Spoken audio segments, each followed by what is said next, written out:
Jesus, Lamb of God, holy is your name. Jesus, Lamb of God.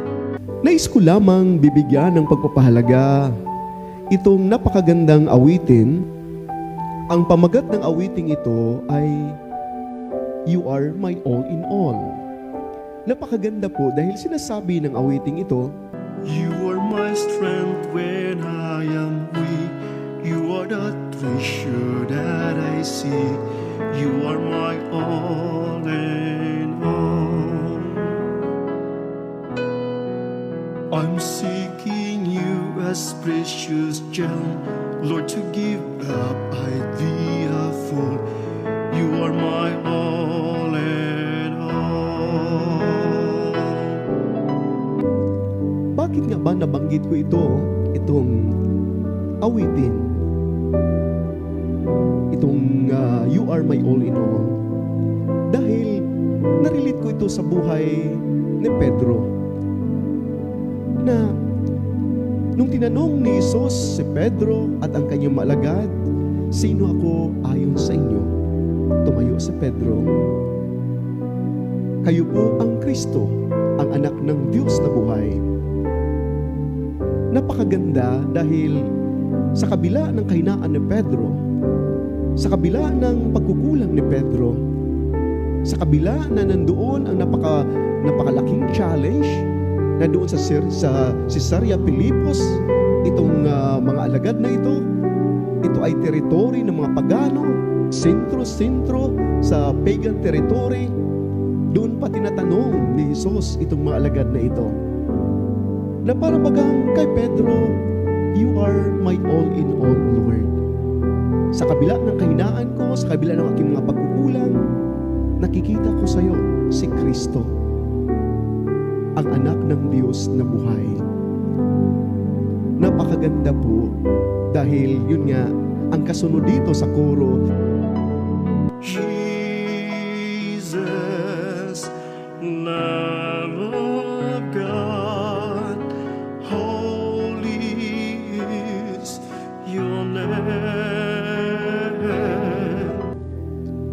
mga kapatid, titingnan muna natin ngayon sa ating pagnilay-nilay ang ebanghelyo natin.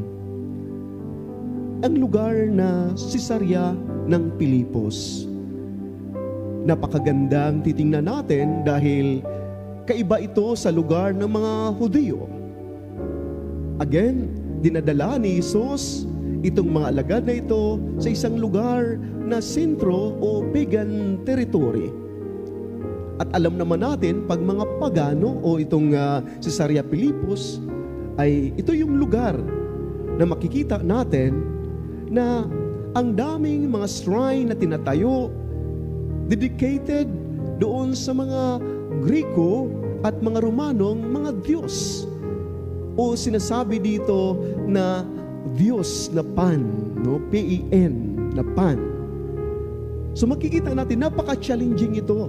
Pinapakita ni Jesus na ito yung lugar. At nakikita din po natin na sinasabi ni Jesus sa tugon ni Pedro na ikaw si Kristo, ang anak ng Diyos na buhay. Sabi ni Jesus, Pedro, sa batong ito, dito sa mga paganong lugar na ito, itatayo ko ang aking iglesia, ang simbahan. Sa mga pagano, para mag-it signals sa ating mga Kristiyano na ang Diyos ay hindi lamang napaka-particular ang Diyos. Hindi lamang sa mga particular na mga tao, kundi the lost sheep of Israel, yung nanawalang tupa ng mga Israel. At kung sabihin natin nanawalang tupa, na napakahalaga ni Jesus, itong mga taong ito, na yun nga sa parable of the lost sheep, na iniiwan niya yung 99 na mga tupa na hindi nawawala at hinahanap-hanap niya yung isang nawawala. At sabi pa ni Jesus, kung i-relate natin ito sa ebanghelyo natin ngayon, dito sa lugar na ito. Bigyan natin ng twist itong kwento ngayon ng ating ebanghelyo dito sa lugar na ito. Itong lugar ng mga hentel. Itong lugar na maraming mga shrine dedicated at tinatayo, dedicated sa mga Greek at mga Romanong Diyos-Diyosan. Itatayo ko ang aking simbahan, Pedro. Siguro, sa mga alagad, lalo na kay Pedro, napaka-challenging yon. Siguro ang reaction dito ng mga alagad, ano? Dito sa lugar na ito? Lugar na ito na ng mga pagano? Paano ito, Jesus? Diba? Ganon din po ang ating mga reaction din po. Lalong-lalo na sa pagminsan sa aming mga kaparian, pag ma-assign kami sa isang lugar na napaka-challenging, napaka-mahirap na lugar, napaka-remote na lugar. Sabihin na, paano yan? I-assign mo ako dyan? Dadalhin mo ako dyan? Nandoon yung reservation natin. At to prove that one, ay napakinggan ko rin ito sa aking mga seminaryan. Pag sila ay na-assign sa mga squatter area, pinapadala, makikita natin yung mga reaction. Ano yan? Parang nandoon yung comfort natin na doon lang ako sa medyo magandang lugar. Doon lang ako sa medyo favorable para sa akin. Comfortable ako. Ngunit pag ipapadala doon sa mga lugar na mga squatter or ano-ano pa, nandoon yung reaction, sandali muna. Ngunit ito ang binibigyan ng pagpapahalaga ni Jesus sa ating ebanghelyo ngayon. Itatayo ko, Pedro, ang simbahan dito sa batong ito. Mga kapatid, titingnan natin ngayon ang unang katanungan ni Jesus, sino ako ayon sa mga tao? Napakaganda pag titingnan natin, babasahin natin yung chapter na ito, yung buong chapter na ito ng Matthew chapter 16. Makikita natin na maraming kasagutan ang mga tao. Ikaw ay si Jeremias, isa sa mga propeta. Ikaw ay si Elias. At mga kapatid, palagi kong binabanggit ito, na pag nakita natin itong aklat ng mabuting balita, pag medyo philosophical ito, pag magtatanong ako sa inyo, mga kapanalig, kung anong ma-describe nyo sa inyong nakikita dito, sabihin ninyo, ang nakikita namin, Father, ay buong red lang, may konting sulat lang diyan sa baba, no? Yun lang nakikita namin. Pag dito naman sa iba, sa bandang kaliwa ko, at sa bandang kanan, tatanungin ko, ano nakikita ninyo? Iba naman sa nakikita doon sa harapan. At pagtatanungin nyo naman ako, Father, ano nakikita mo dyan? Nakikita ko, nandyan pa rin yung red color ng aklat ng mabuting balita at may nakalagay na cross dito at may mga symbols pa. Bakit kayo kakaiba-iba? Dahil iba yung direction, iba yung perspective, iba yung pananaw. Ngunit, pagbibigyan ko ng panahon, susuriin ko, titingnan ko dito sa harapan, titingnan ko dito sa kanan at sa side, at sa likod nito. Yung nakikita ninyo, yung nakikita ko, ang nakita dito sa kaliwa at sa kanan, masasabi ko, ganun pala. Nakikita ko, nakikita ninyo. Nakikita ko dito sa kanan at dito sa kaliwa. Siguro, yun din po, no? Ang makikita natin sa tanong ni Jesus, sino ako ayon sa inyo, sa mga tao? Iba-iba ang kanilang paningin. Ngunit, sa mga alagad, dahil nag-spend sila ng panahon para makilala nila si Jesus, sumunod sila kay Jesus. Sa hirap at ginhawa sa pababalik ministeryo ni Jesus, iba na yung kasagutan. That's why napakalaking hamon sa atin, inspirasyon sa ating mga Kristiyano, na ang pagiging isang Kristiyano ay hindi lamang noon tayo binyagan. Nabinyagan tayo, okay na, Kristiyano na ako, full-page na Kristiyano na ako, alam ko na kung anong ibig sabihin ng pag-isang Kristiyano, anong ibig sabihin ng pagiging anak ng Diyos. Kilala ko na ang Diyos. At napakalaking hamon ito sa atin na sa pagkilala pala natin sa Diyos ay nag-spend tayo ng oras. Yun bagang sinasabi nating discipleship. Tinatawag tayo ng Diyos para matuto sa Kanya, para kilalanin siya. Dahil kung hindi natin kilala ang Diyos, sa mga hamon sa buhay, pagtatanungin tayo, baka ito din po ang kasagutan natin. Ikaw lang isa sa mga propeta. ay ikaw lang si Jeremiah. O ba kaya sabihin, hindi kita kilala. Dahil again, hindi man natin alam, hindi man tayo nag-spend ng panahon na kilalanin, matututo sa Kanya. Ito din po baga ang hamon sa ating society ngayon.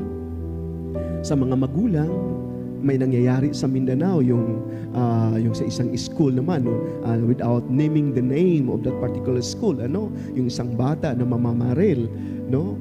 At ang daming mga tinuturo natin, ang daming tinuturo kung sino yung involved, sino yung may kapakanan talaga dito. Ngunit, again, sa mga magulang, sa society natin, na sinasabi natin, to educate a child, it needs the whole community. So, ibig sabihin, involved ang lahat sa pag-edukar, sa pagbigay ng edukasyon sa batang ito, hindi lamang sa mga magulang, kundi sa simbahan natin, sa lipunan natin, sa gobyerno natin. Kilala ba natin ang mga kabataan natin ngayon? Binibigyan ba natin sila ng pagpapahalaga?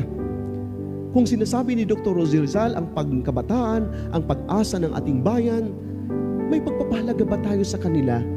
Binibigyan ba natin sila ng oras? Siguro sa mga magulang, yes, anak ko yun, ngunit may panahon ba tayo sa kanya? Kilala ba natin, alam na alam ba natin yung kaloob-looban ng batang iyon? Alam na alam ba natin kung ano nang iniisip niya? Ano nang direksyon ng kanyang buhay? Ganun din po sa simbahan, sinasabi ni late Pope Paul II ng makabataan, ang pag-asa ng simbahan. May oras ba tayo sa makabataan? Nakilala ba natin ang makabataan? Kumusta na sila ngayon? Baka hanggang salita lang tayo. Napaka-challenging sa atin. Yes, tinuturo natin na ikayo ang kapakanan. Ngunit may oras ba tayo sa kanila? May panahon ba tayo sa mga kabataan? Bumababad ba tayo sa mga kabataan? Siguro sa ating government din, may mga batas tayo, ang daming magaling gumawa ng batas. Ngunit, again, talagang yung batas ba yun ay talagang angkop na angkop sa kalagayan ng mga kabataan? Tayo ba ay bumababad sa kanilang sitwasyon para makilala natin sila, at nung nakilala natin sila, doon tayo gumagawa ng mga batas, angkop na angkop sa kanila dahil kilalang kilala natin sila. Panahon. Mga kapatid, ito baga ang ating Panginoong Diyos. Para masasabi natin na ang Diyos ay napaka-involved sa ating buhay, yung kinoses ng Diyos. Na sinasabi ni Saint Paul, He is the King of Kings, the Lord of Lords, but He humbled Himself. He immersed Himself sa ating kalagayan. Para makilala, mas lalot nating makilala ang Diyos. Kilalang kilala na tayo ng Diyos, ngunit sa kanyang pagpakumbaba, bumababa, doon makikita natin, kasama pala natin ang Diyos. Ngayon, ang katanungan ng mga alagad na ito, ng Hesus sa mga alagad, kayo, sino na ba naman ako ayon sa inyo? Dahil sumasama kayo sa akin. Sa aking papapublic ministeryo, kasama kayo. At sabi ni Pedro, tumayo si Pedro, Hesus, para bagang sa isang awitin, I'm seeking you as precious gem, Lord, to give up I'd be a fool. You are my all and all. At dahil ikaw ang lahat sa akin, nakilala kita na ikaw ay Kristo, ang anak ng Diyos na buhay. Wow, napakaganda. Ngunit hindi pa yan sapat mga kapatid. Sa isang aklat na ito ng mabuting balita, nandyan pa yung laman. Nandyan pa yung laman. Sa laman na yan, yun yung natutunan ng mga alagad ni Hesus, paging disipulo nila. Natutunan nila kung sino si Hesus, hindi lamang sa panglabas na anyo, kundi sa kaloob-looban. At ang tanong dito, sapat na ba sa mga alagad? Sapat na ba kay Pedro na natutunan ang panglabas at natutunan kung ano yung loob? Napakaganda. Dahil pagkatapos, sinagot ni Pedro si Hesus na ikaw ang Mesiyas, ang Kristo. Anong sabi ni Hesus kay Pedro? Pedro, alam mo, walang isang tao na kipapaloob sa iyo dito, kundi ang Diyos. Ang Diyos. Ibig sabihin, nandiyan yung divine intervention din po na makilala natin si Hesus. That's why, yung pagkapit natin, yung pagkipagrelasyon natin sa Diyos, kay Jesus, doon natin hihingiin na, Panginoon, hindi ko kaya na mag-rely lamang sa aking kapasidad, kundi nandyan yung ating pakipagrelasyon. Nandyan yung kababaang loob natin, hihingi natin ang mga biyaya. Mas lalo pa nating makilala ang Jesus, ang Kristo sa ating araw-araw na buhay. Na sa ganon, sa pagkilala natin sa Diyos, ay pinapakilala din po natin siya sa iba. Paano din pakilala si Kristo sa iba kung hindi naman natin kilala siya sa ating buhay? That's why, dahil kilalang kilala ni Pedro si Jesus, pinagkatiwalaan si Pedro ni Jesus. Dito sa ibabawang batong ito, dito sa Caesarea Philippi, itong lupain ng mga hintel, ng mga pagano, itatayo ko ang aking simbahan. Nawa mga kapatid, ganun din po sa atin ang pakalaking hamon sa ating pag-iisang Kristiyano, sa pagiging Katoliko natin. Ng pag-iisang Katoliko ay nandiyan yung panahon natin, pagsunod natin, kilalanin natin si Jesus. Sa pagkilala natin, handang-handa din po tayo ipakilala si Jesus sa kapwa natin. Jesus, now